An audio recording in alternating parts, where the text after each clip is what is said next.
Hi hello నమస్తే. టీమిండియాలో అసలు ఏం జరుగుతోంది? కెప్టెన్ రోహిత్, కోచ్ గంభీర్ మధ్య గొడవలో నిజం ఉందా?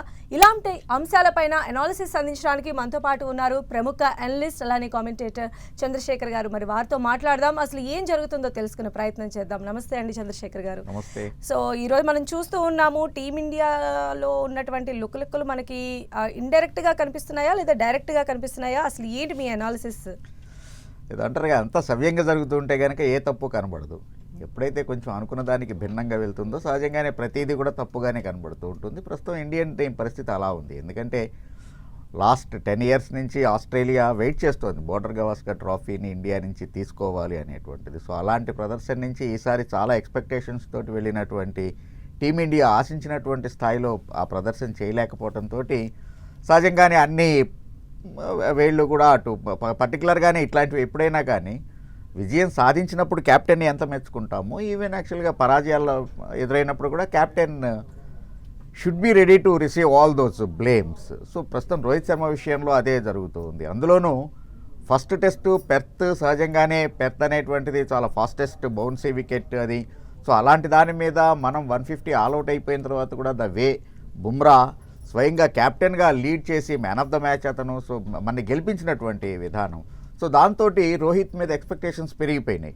But second, third, fourth test results మనకి చూసినటువంటిది లక్కీగా ఈవెన్ యాక్చువల్గా థర్డ్ టెస్ట్ మనం అది వర్షం వల్ల బతికిపోయాం, కానీ డ్రాయి లేకపోతే కనుక ఈవెన్ అది ఒక మనకి అది కూడా ఒక ఓటమి కిందే లెక్కేసుకోవాల్సినటువంటి పరిస్థితి ఉండేటువంటిది.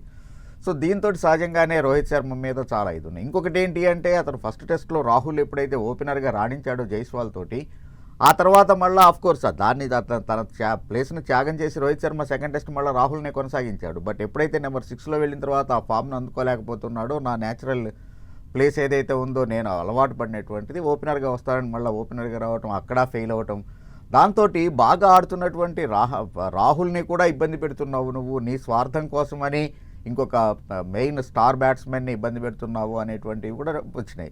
సో ఆ రకంగా రోహిత్ తీసుకున్నటువంటి ప్రతి నిర్ణయము బెడ్స్ కొట్టడంతో సహజంగానే ఇప్పుడు ఈ రకమైనటువంటి చర్చ జరుగుతోంది. ఇంకొకటి ఏంటి అంటే గంభీర్ బై నేచర్ తెలిసినటువంటిదే, కొంచెం అతను అగ్రెషన్ ఇది ఉన్నటువంటి నేచరే.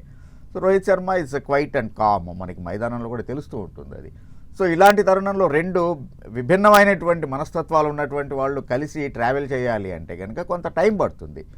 ఆ టైం పట్టేలోపే అన్ఫార్చునేట్లీ ఇండియాలోనే న్యూజిలాండ్ చేతిలో మనం 3-0 తోటి సిరీస్ ఓడిపోవటం, సో దాంతో అసలు వరల్డ్ టెస్ట్ ఛాంపియన్షిప్ ఫైనల్స్ అవకాశాలు అనేటువంటివి చాలా సన్నగిలటం, బ్లింకింగ్ పొజిషన్లోకి రావటం.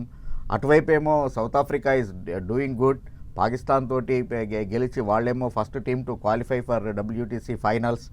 సో దీంతో ఈ రకమైనటువంటి అన్ని ఈక్వేషన్స్ కూడా కలిసేటప్పటికీ లోపల ఏదో జరుగుతోంది. లేకపోతే రోహిత్ శర్మ ఇంత దారుణమైనటువంటి ప్రదర్శన చేయడు, ఈవెన్ యాక్చువల్గా క్యాప్టెన్గా కూడా ఫెయిల్ అవుతున్నాడు అనేటువంటిది వార్తలు వస్తూ ఉన్నాయి.